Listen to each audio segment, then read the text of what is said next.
Buenos días, estudiantes. Hoy es el día 5 del mes de mayo. Esta es la tercera videoclase de un taller que mandé hace varias semanas, porque sé que tenía un texto que para ustedes puede parecer muy largo. Entonces les di un tiempo prudente para que lo lean, porque el taller que debieron haber hecho ya o deben estar en proceso de terminar es con base a ese texto. Prácticamente todo es con base a ese texto. Les mandé solo ese texto precisamente para que no pudieran decir que no tenían cómo ver cosas pesadas, porque si bien el texto es largo, para ustedes en realidad no es largo, pero para ustedes puede parecer largo, el archivo del texto con el taller es muy liviano. Entonces por eso los mandé, y creo que también se los mandé por WhatsApp. Entonces eso facilita mucho la cosa para ustedes. Son más fáciles, más entretenidos, más cómodos los tutoriales, los videitos, pero son más pesados para mandarlos. Entonces por eso les mandé en este caso un texto, y prácticamente les mandé fue un texto. Todo está con base en ese texto, ese taller tercero de formación ciudadana, que ya estamos hablando del Estado y su actualidad, el momento actual. Listo. El tema que vamos a ver hoy es, estamos en formación ciudadana, tercer videoclase. Vamos a ver Estado, Constitución o constituciones o estados, también hay pues diferentes tipos de Estado, y gobierno o gobiernos. Estos dos conceptos es muy normal que los confundimos y los usamos indiscriminadamente, pero realmente son muy diferentes. Hacen parte de un todo, pero no son lo mismo. Y la idea es que en esta clase se aclare los que ya no tengan pues claro a través del texto, porque el texto también menciona pues parte de eso. La idea es que esta videoclase les va a facilitar mucho más la comprensión del documento que se leyeron. Muy seguramente, si ven que algo les quedó mal o lo pueden mejorar en el taller, pues con esta videoclase lo pueden hacer para tener más elementos. Aunque en general ese texto que les mandé, les aclaro, ese texto que les mandé es solo un fragmento de un texto mucho más grande. Así que créanme que les mandé lo mínimo. Es un texto muy elaborado que hizo un grupo interdisciplinario. O sea que ahí hay abogados, historiadores, economistas, politólogos, sociólogos. O sea, hay un grupo de mucha gente que se tomó la molestia de hacer ese texto para la Universidad de Antioquia. Es un grupo prácticamente todos de profesionales de la Universidad de Antioquia. Entonces tengan en cuenta que tuvieron en sus manos y tuvieron el gusto de leer un trabajo muy bien elaborado, del cual solo les mandé la mínima, porque en realidad el texto es mucho más largo y todo es muy bien hecho y muy interesante. Les mandé lo mínimo para que ustedes pues pudieran mejorar estas ideas que estamos tratando. Así que yo sé que muchos se quejaron y se estarán quejando, pero créanme que se las puse lo más sencillo posible. Eso podría ser mucho más complicado. Mire que ustedes ven que en el texto hay un montón de citación al final de cada hoja de estos estudiosos de las ciencias sociales, sociólogos, politólogos, juristas o abogados, etcétera, etcétera, a quienes tuvieron que leer, qué tantas obras tuvieron que conocer y muchas más que no están mencionadas ahí para poder elaborar el texto. Al final de cada página ustedes ven la citación, mencionan a muchos autores importantes, Weber, Bobbio, son pues apellidos extranjeros, de casi siempre europeos. Algunos son latinoamericanos también, pero entonces para que vean que les mandé lo más precisito, lo mínimo. Podría ser mucho más complejo y amplio el tema. Listo, primera aclaración. Segunda aclaración, este es el último taller, el tercero, y la última videoclase, la tercera, del tema de formación ciudadana, ¿sí? Por la situación en la que estamos pues de aislamiento preventivo obligatorio, se ha recortado un poquito el tema, porque estas clases suelen ser más, pues el tema puede ser más extenso, mucho más extenso.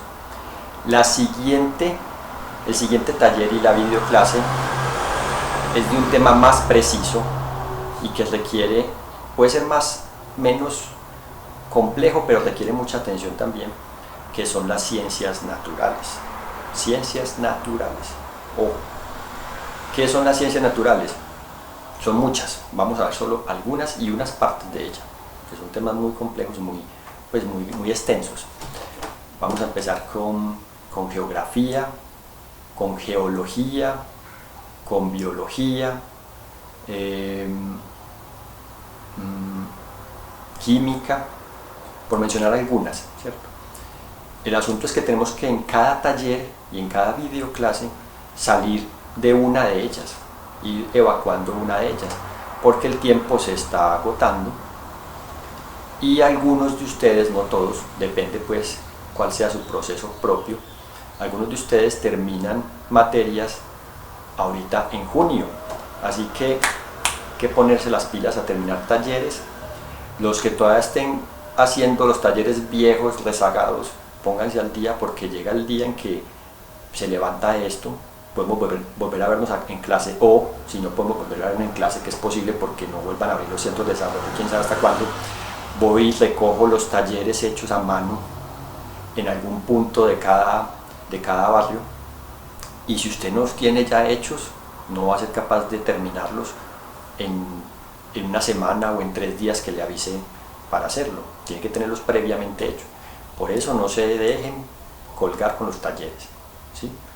Los talleres que siguen de ciencias naturales, el primero va a ser de geografía, son talleres más explicativos, ¿sí? No son temas tan abstractos como estos, aunque también pues tiene su complejidad. Repito, esta es la última clase, videoclase de formación ciudadana. El siguiente taller y videoclase es de geografía, porque ya empezamos ciencias naturales, ¿cierto? La que después le seguirá será de geología. Recuerden que siempre se enumera el taller por el tema, entonces habrá un taller número 1 de ciencias naturales, geografía, habrá un taller número 2 de ciencias naturales, geología, etcétera, etcétera. ¿Listo?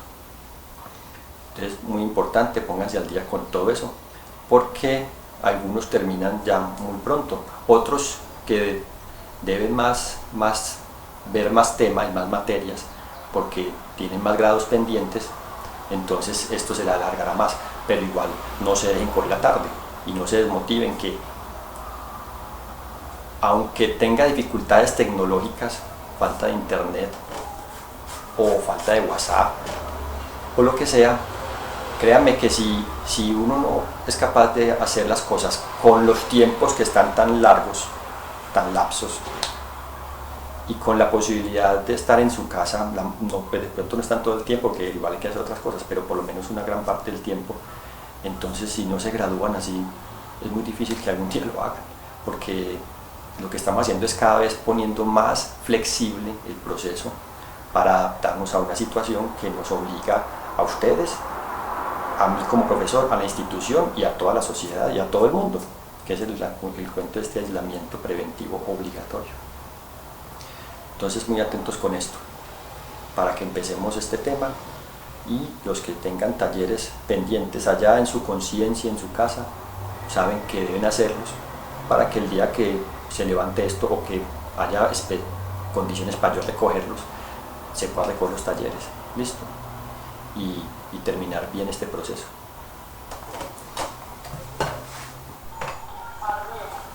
Bueno, empecemos el tema.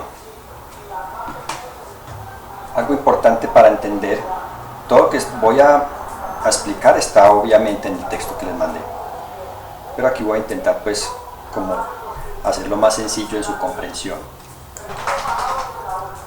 Unas cosas importantes para entender es que hay 3 elementos constitutivos, fundamentales, inherentes a todo Estado. Esa M, ¿qué quiere decir? Estado moderno. Siempre ya estamos hablando del Estado moderno, así que inclusive es hasta obvio que es el moderno, y por lo tanto ya no se suele poner moderno, pero todos sabemos que el Estado moderno, o sea, el Estado que surge a partir del siglo, bueno, que empieza a surgir a partir del siglo XV. Esos tres elementos constitutivos son, según todas las teorías políticas del Estado, el territorio, la población y la soberanía, ¿sí? Ojo que esos tres elementos, estos dos son objetivos. Cuando digo objetivos o cuando se dice objetivos, se refiere a que son tangibles, materiales. El territorio es un espacio, usted lo puede medir, tocar, sentir, calcular. Y la población también, es una cantidad de personas. Se puede medir, calcular, sentir, tocar, preguntar, ¿cierto? Se manifiestan, se expresan. Mientras que la soberanía, el tercero, es subjetivo. ¿Qué quiere decir eso?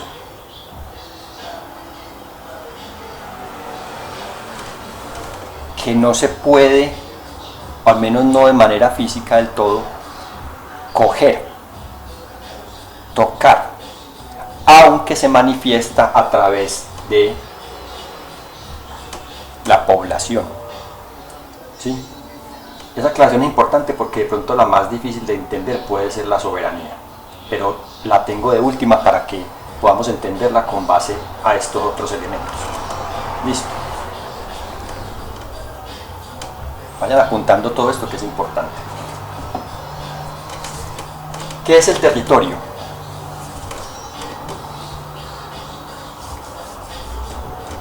Es un espacio determinado. No puede existir un Estado si no está sobre un territorio. Y siempre los Estados están delimitados, ¿sí? Recuerdan en la Edad Media esos Estados premodernos, que siempre estaban enmarcados en los feudos, ¿sí? Que a la vez eran tierras que rodeaban los castillos medievales donde estaba obviamente pues el rey, el monarca, y por aquí partidos en pedazos también las diferentes feudos donde gobernaban ya nobles, ¿cierto? Bueno, desde esa época, y eso sobrevive, siempre el Estado tiene un marco, está enmarcado. ¿Por qué? Porque el Estado tiene que siempre lindar con otros estados. ¿Sí? Ya no hagamos un castillo.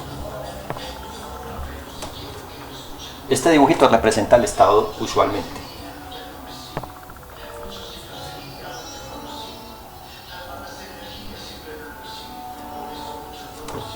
¿Sí? Un capitolio, sí, como un capitolio. Tiene mucho que ver con la cultura, por cierto, romana. Entonces siempre un Estado linda con otro Estado. Este quedó más feíto. Sí, inevitablemente. Por eso es tan importante entender el asunto de la territorialidad. ¿Qué contiene el concepto de territorio, que es uno de los elementos del Estado? Contiene que siempre hay, sí o sí, unas fronteras con otros países o con algo o alguien, ¿cierto? Esas fronteras pueden ser terrestres, aéreas, marítimas, es decir, por tierra, por el aire y por el mar.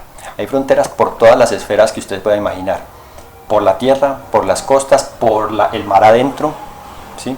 Millas náuticas se mide eso, por arriba, o sea, por el aire, también hay fronteras. Incluso hay fronteras en algo que no podemos ver, pero que usamos constantemente y por lo que funcionan nuestros teléfonos celulares. Hay fronteras en el espectro electromagnético. A pesar de que es una cosa que pasa por encima de todo, se mueve y no respeta ninguna frontera física, cada estado regula dentro de su territorio quién puede producir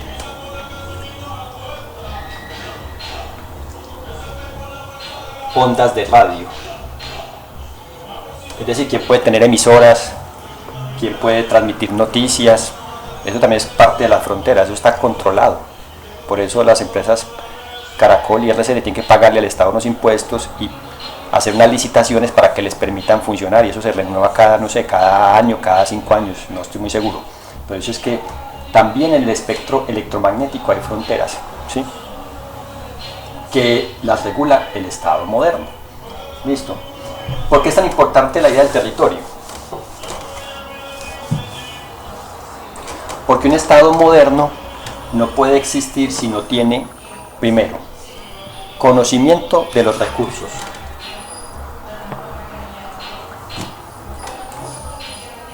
Oro, plata, minería, cultivos, tierras productivas, ganado, montañas, lo que sea. Recursos es igual a economía, ¿cierto? Un Estado moderno no puede existir sin tener claridad sobre eso. Por eso es tan importante los censos, las estadísticas del DANE, los cálculos de los impuestos. Hay un montón de órganos del Estado que se dedican a esto. Sin esto no podría existir. Listo. Eso es algo muy importante del territorio.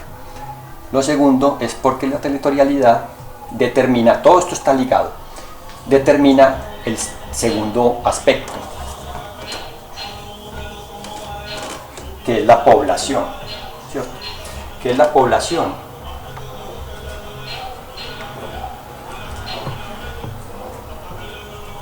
Los ciudadanos, ¿sí? Eso es la población, la cantidad de habitantes del territorio. Miren cómo todo está ligado. Y ahorita vamos a ver también cómo la soberanía está ligada a la población y al territorio. La cantidad de ciudadanos que habitan dentro del territorio. Sus características personales. Algunos creen en una cosa, otros creen en otra. Unos son más oscuritos, otros más blanquitos, otros son chiquitos, otros son altos, otros son gorditos, otros son flaquitos. Esas particularidades. El Estado no les interesa mucho, pero en cierto momento hacen diferencia, ¿cierto? Y ojo, también los ciudadanos que están por fuera del territorio, es decir, que están viendo en otros países, pero que aún siguen siendo ciudadanos, en este caso colombianos. También es muy importante esa aclaración.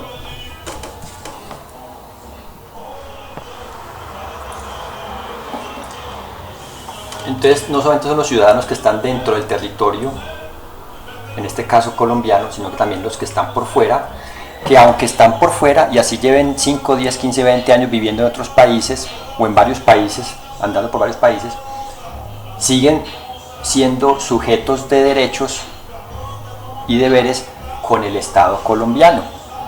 Cuando ellos cometan algún crimen en esos otros países, dependiendo del crimen y dependiendo pues de las relaciones internacionales que tenga Colombia con ese otro país, Colombia lo puede requerir para judicializarlo y castigarlo aquí en el territorio, o puede decir que no, que si el crimen que cometió fue allá en ese otro país, pues obviamente lo debe pagar en ese otro país. Sí, eso depende mucho de qué relaciones tenga el otro país con el Estado colombiano. Hay leyes entre ellos y no son la misma entre todos. Una cosa es la ley que tiene, o los acuerdos más bien, internacionales que tiene Colombia con Ecuador, a los que tiene con Estados Unidos. Obviamente los que tiene con Ecuador es como un país en igualdad de condiciones y vecino y cercano, amigo, por decirlo así. Mientras que tiene con Estados Unidos, pues los noticieros lo muestran todo el tiempo y no es ningún secreto, es como la de un niño indefenso con un papá. Él nos dice qué hacemos y qué no hacemos y nosotros simplemente obedecemos. Entonces mire que también ahí tiene que ver las relaciones internacionales y el poder de cada país en una balanza internacional. Listo. ¿Por qué es tan importante entender la población? ¿Sí? ¿Y por qué no se pone en vez de población ciudadanos aquí? Porque la población es la cantidad de personas que habitan el territorio, pero no todas esas personas son ciudadanos. ¿Sí? ¿Qué quiero decir con esto? Los niños en Colombia, aunque son sujetos de derechos, no son sujetos de deberes. Por eso, hasta que reclaman la cédula, no son del todo ciudadanos. Tienen derechos, claro que sí, hay que protegerlos y un montón de cosas, claro que es así todo, aquí en casi todos los países del mundo. Pero como no tienen deberes, es decir, si un joven de 10 años por accidente mata a otro joven, no es juzgado con la misma ley que un ciudadano normal, entonces por lo tanto él todavía se considera que no tiene la suficiente edad y experiencia y madurez psicológica y mental para decidir qué hizo y qué no hizo y las consecuencias de lo que hizo. Entonces por eso es juzgado diferente y por eso se considera diferente. Entonces por eso se pone aquí población. La cantidad de población es una cifra, pero la cantidad de ciudadanos siempre será inferior, ¿sí? Además hay ciudadanos dentro del territorio que aunque son ya ciudadanos, ve, yo aquí me equivoqué, qué pena, que aunque ya son ciudadanos, tienen pausados partes, no todo, pero parte de sus derechos. El mejor ejemplo de eso son los presos.